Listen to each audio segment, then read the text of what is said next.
Mr. Speaker, will you please call the House to order?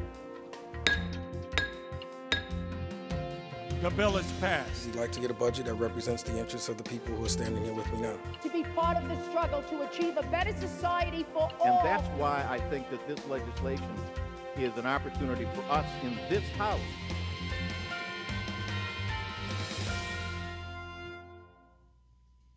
Hello and welcome to this edition of Assembly Update. My name is Schimminger, Robin Schimminger, Assemblyperson for the 140th Assembly District, which includes all of the town of Tonawanda, Kenmore, city of Tonawanda, much of North Tonawanda, as well as all of Riverside, some of Black Rock, and some of North Buffalo. We're here in Albany today, and every day is different in Albany. Today is Architecture Day, involving visitations to the Capitol and the various legislative offices of architects from all around New York State. And I have two of the most distinguished architects from the Buffalo area here on our little set today for a brief interview, who they are, why they're here, what they're all about. And so I'm happy to introduce and welcome to the show first Mr. Robert Stark, who is the president-elect of the American Institute of Architects for New York State, and also Paul McDonnell, who is the Director of Facilities Planning for Buffalo Public Schools. Bob and Paul, welcome to the show. Well, thank you for having us. Thank you. Great to have you here. Getting us on. Yeah. Pleasure being here. Tell us why you're here. Why did you travel all the way Okay, to well, the state capitol? we're here representing AIA New York State and all of the 13 chapters that make up AIA New York State. AIA New York State is a 401c6 organization. We have well over 8,000 members from all across the state, and I'm guessing we have 60 or 70 members here today to pay visits to all of our legislators to have discussions about things that are of vital interest to the profession, to make sure that legislation moves forward in a way that is beneficial to our members and we think to the public and taxpayers as well. Now, you and Paul, in addition to being representatives here of the AIA, also have real jobs. Yes. Yes, we do. And you work at a company called CRJ. CJS. CJS. I knew I'd get that wrong. CJS. And Paul, you work for the Buffalo School Construction Project. So why don't you tell us a little bit about what you each do? Paul, why don't you go first? Yeah. Because actually, I'm Director of Facilities for the Buffalo Public Schools. I'm responsible for taking care of all of our buildings. In fact, through some of your efforts, we just finished renovating 48 of our buildings, top to bottom, $1.4 billion worth of work that was reimbursed by the State Education Department. So my day-to-day job is basically to ensure the health and safety of the students, staff, parents in our Buffalo schools. We have about 34,000 students and total about 57 buildings. let me throw you a curveball. What did you do before you did that? Well, I've been with the district for 20 years. I was in the private sector at Canon Design for a number of years as an intern architect. And then I also worked in the Department of Public Works, working on city buildings for a number of years also. In addition, as an architect, though, I'm also chairman of the Buffalo Preservation Board. That's sort of my fun job. And then also part of an organization called the Campaign for Greater Buffalo. You might see us in the summer with our open air auto bus giving tours of Buffalo architecture. Yes. And CGS Architects, which is your real life job? We're located in Buffalo and also in Rochester. We're about 25 people. We do a lot of K through 12 work and university work, cultural work, just a broad range of architectural work. In fact, we've done a reasonable amount of work for and with Paul. He's been kind enough to, through their qualifications-based selection, pick us for a number of projects that we've done for the Buffalo schools. And our office in Buffalo, actually, we just renovated a historic building down in Larkinville. And that's one of the things that we're lobbying here for today, is maintaining the historical tax credits, which have been a huge boon to Buffalo, which I know you know. Yeah. Before we get to that, just talk a little bit about, the importance of architecture. We're always, most of our lives we spend inside of buildings, and the buildings affect our I think buildings affect our attitude. I remember when I was in grammar school, I was put in a classroom in a basement with no windows. This was terrible, with a low ceiling. Right. Talk to us a little bit about the importance of architecture in our lives.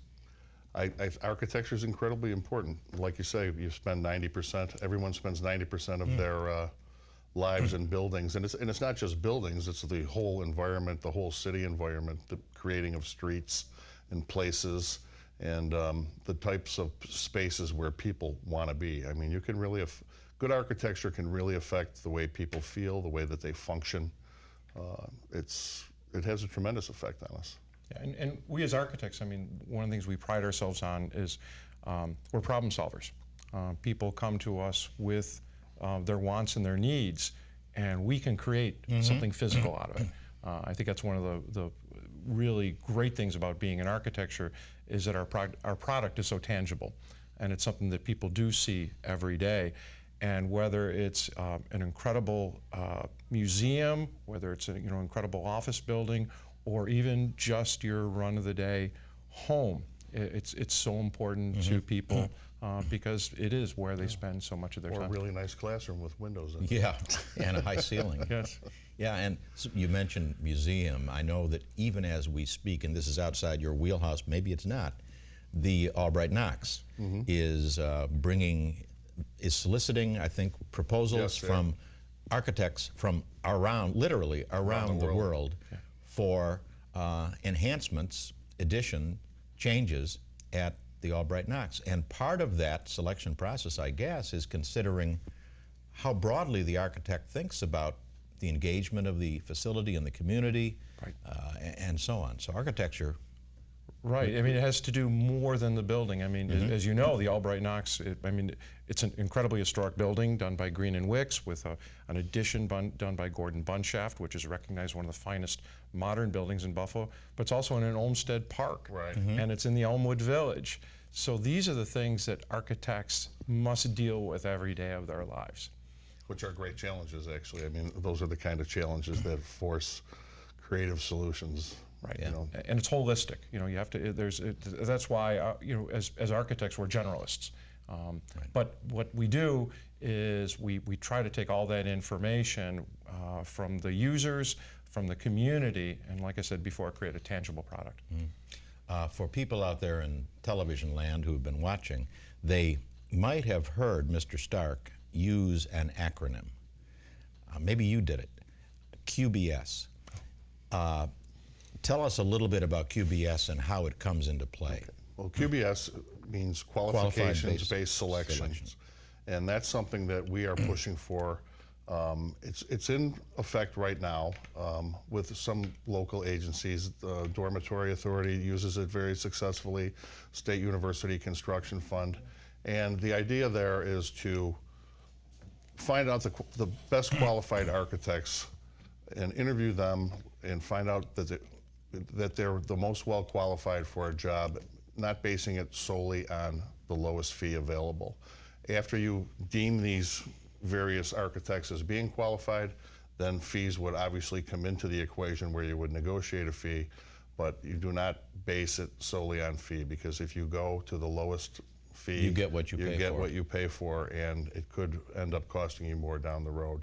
And we would like to see that qualifications-based selection expanded to, and I think Paul uses qualifications-based selection because he right hires now, architects. Because he hires architects in the city of Buffalo, but it could be used quite a bit more often. And we'd like to see it as more of a mandate. There are 700 school districts in this state, and it's sort of an education process also for the boards of education, that the lowest price is most likely not going to give you the best product.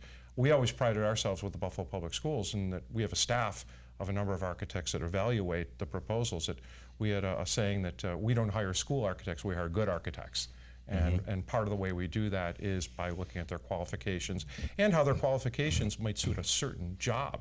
I think Bob would be the first to admit there are certain projects that he would be better at than others, and certain ones that other firms might be more qualified. And that's what qualification-based selection is all about.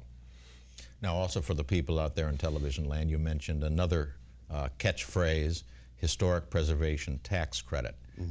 Can you talk a little bit about that? Explain Sure. that to the people out there. Well, as you know, historic preservation tax credits have been hugely effective in Buffalo. Huge. Because we have just such a great wealth of historic buildings. And it's just been basically a giant vitamin pill to development, I think, in the whole area. As I mentioned, our own office in Larkinville was an 1878 building that we renovated using historic tax credits, which we would not have been able to do without those tax credits. So for those who don't know, it's basically a tax credit from the federal government of 20% of the cost of the project, including the hard costs and the soft costs, legal fees, architecture fees, and such, and 20% reimbursement on your state taxes as well. From the state. From the state, and that turns into You're real welcome. money to finance a project. And it's only for historic. Only for historic Properties. buildings. Right. And Buffalo is the largest user of state historic tax credits in the state, even surpassing New York City, which is incredible. And we've seen a renaissance here in Buffalo, you know, for the past, 5, 6, 7 years. And I can safely say that a huge part of that is because of the opportunity for developers to use historic tax credits.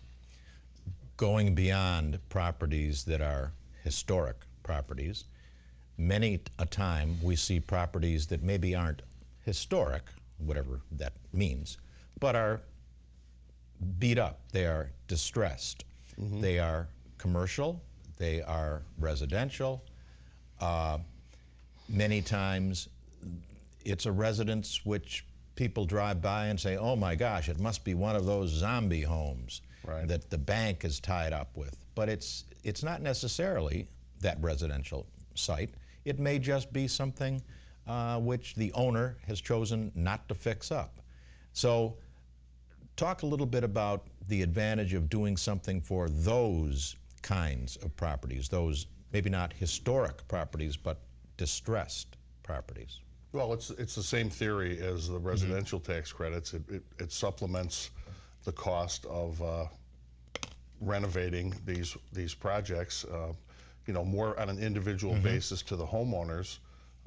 But even if they're not historic properties, they're still part of the urban fabric. And I mean, as you can see in Buffalo, if you can maintain that fabric in places like the Elmwood Village and stuff, they're very vibrant. In other areas where that fabric has not been maintained, perhaps like on the east side and things, which frankly is having a renaissance in itself with these distressed tax credits and historic tax credits, those areas can really benefit from those type of... and the great fear of the owner of the property is if I fix it up, my assessment's going to go up and I'm going to be paying more taxes. And that's why it's been done in Batavia. We're trying to spread it across the state. The city of Tonawanda has its own ideas. I've got legislation in both regards, as well as as well as legislation for the residential and commercial distressed properties, a state tax credit. The other would be simply a allowance for a deferral on the increase in the assessment on the property tax. So these are all ways that Albany's trying. Yeah, and it really makes a difference. It makes a big difference. To make a difference. Right. Then, as you know, there are neighborhoods in Buffalo that are so vitally in need of some sort of infusion that we've seen it with historic tax credits, with buildings that were abandoned for years and years and years, what an impetus that was to get those renovated. This rehabilitation credit for the blighted would be incredible. Yep, thank you very much. We hear the music coming on. That means that it's time to close. I'm Assemblyman Robin Schimminger. We've been joined here by Paul McDonnell from the Buffalo School District, Facilities Planning Director, and Bob Stark, who's the President-elect of the New York State American Institute of Architects. Thank you all very much for watching, and thank you, guys. Thank you. It's been a pleasure. Thank you. Thank you.